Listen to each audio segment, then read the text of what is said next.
దేవా బాలరాజు విషయంలో కథ ఇప్పుడు ట్రాక్‌లో పడింది. మెల్లమెల్లగా నాగవల్లికి ఈ దేవా గురించి అనుమానం రావడం మొదలయింది. "అదేంటి బావ ఇలా చేస్తున్నావు?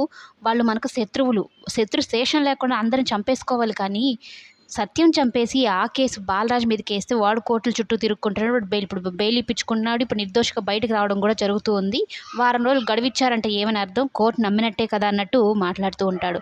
"నువ్వు కావేరిని చంపమంటే ఇంకా డిలే చేయడం నాకేం నచ్చడం లేదు. అసలు నువ్వు చేస్తున్న పద్ధతే నాకు నచ్చడం లేదన్నట్టు మాట్లాడుతూ ఉంటుంది.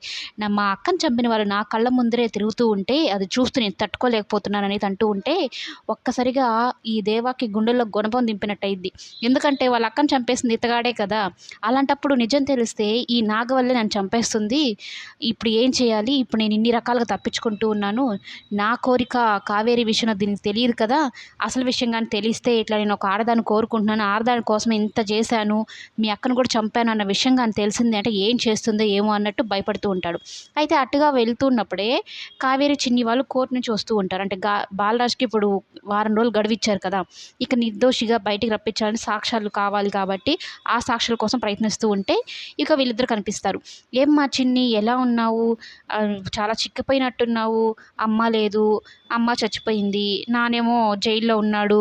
పోనీ మా ఇంటికొచ్చేయకూడదా? మహితో కలిసి ఉండొచ్చు" అన్నట్టు మాట్లాడుతూ ఉంటే ఇక కావేరికి ఆ మాటలు విని చాలా కోపం వస్తుందనమాట. "నా బిడ్డని అనాథ అంటావా? నన్ను చంపేసింది మీరే కదరా మనిషిగా" అన్నట్టు మాట్లాడుతూ ఉంటుంది. అయితే ఈ నాగవల్లి కూడా ఏం చేస్తుందంటే, "అవును కదా! చిన్ని వచ్చేయొచ్చు కదా!" అంటే అప్పుడు కావేరి వాళ్ళిద్దరికి సమాధానం ధీటుగా చెప్తుంది. "అంత అవసరం లేదు. చిన్నికి అంత కర్మ కూడా పట్టలేదు. మీ ఇంట్లో ఉండాల్సినంత అవసరం కూడా లేదు. చిన్ని వాళ్ళ నానమ్మతోటి ఉంటుందని" చాలా గర్వంగా చెప్తుందనమాట. అక్కడ చిన్ని కూడా చాలా తెలివిగా ప్రవర్తిస్తుంది. ఎలా అంటే వాళ్ళమ్మ ఏం మాట్లాడకుండా ఉన్నప్పుడు తిను కూడా ఏం మాట్లాడదు. ఒక్క కావేరి వాళ్ళ నానమ్మ దగ్గర ఉంటుంది అన్న తర్వాత మాట అందుకుంటుందనమాట. "నేను మా నానమ్మ దగ్గర ఉంటున్నానులే అంకుల్" అని. "పోనీ ఏదైనా అవసరం కావాలంటే చెప్పమ్మా" అన్నట్టు అడిగితే, "సరేలే అంకుల్" అన్నట్టు చెప్పి ఇంక అక్కడి నుంచి కావేరి చిన్నినైతే తీసుకొని వెళ్ళడం జరుగుతుంది.